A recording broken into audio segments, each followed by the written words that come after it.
Hello everyone, let's learn today NORMA OCCIPITALIS. Now we know NORMA OCCIPITALIS is the posterior view of the skull.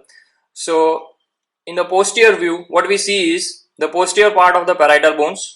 Now these are the parietal bones, you can see over here. So its posterior part is visible in NORMA OCCIPITALIS. Now this portion, it is the squamous part of the occipital bone. And over here, small portion on either side. This is the mastoid temporal bone or mastoid part of the temporal bone. Over here you can see. So this is squamous part of the temporal bone and this portion is called as mastoid part of the temporal bone. So these many bones are seen from behind. Now let's see sutures. Over here you can see this is posterior part of the sagittal suture. See this. This is sagittal suture, this is coronal suture. So posterior part of the sagittal suture is visible in NORMA OCCIPITALIS. Now this suture, it is called as lambdoid suture and that is between parietal bone and squamous occipital bone.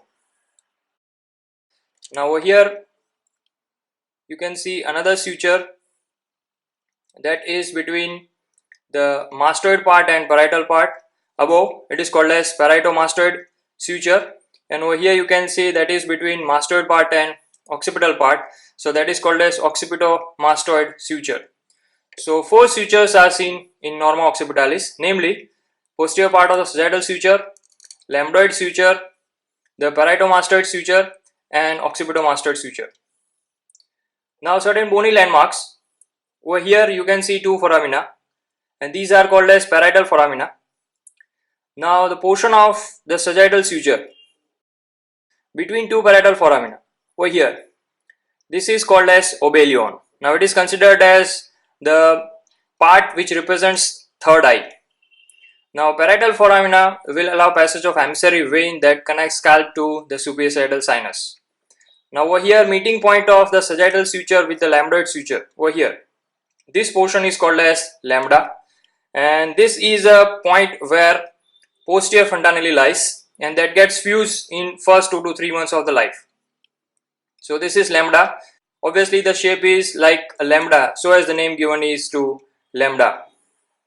Still below in the midline, the prominent part over here in the squamous occipital bone, this is called as external occipital protuberance. Over here you can see.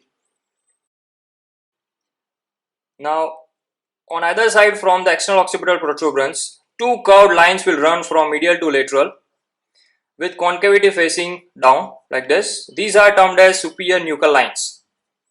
So external occipital protuberance and two superior nuchal lines, these are the demarcations for head and neck.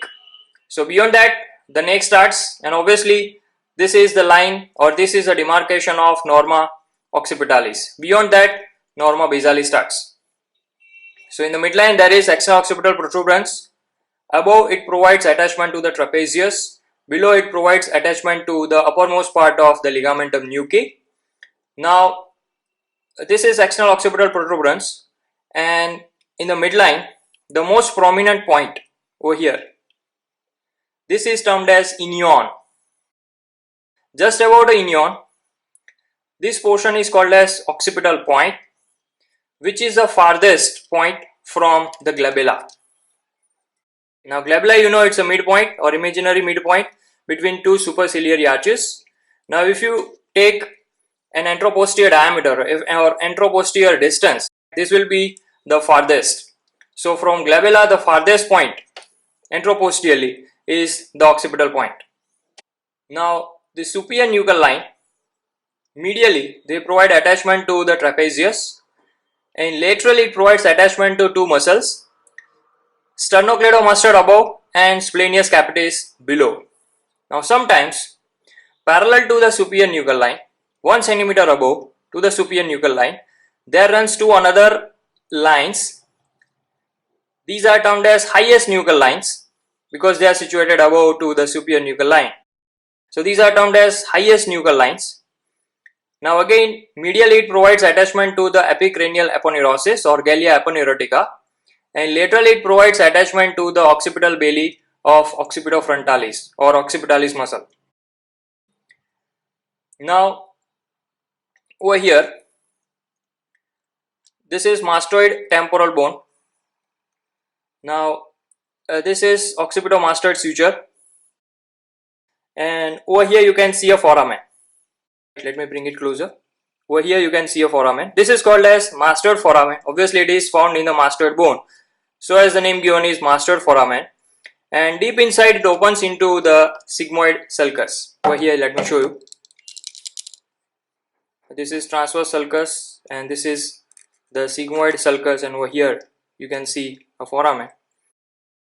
So that is the internal opening of the mastoid foramen over here, and two structures are passing through it. One is emissary vein and second is meningeal branch of occipital artery.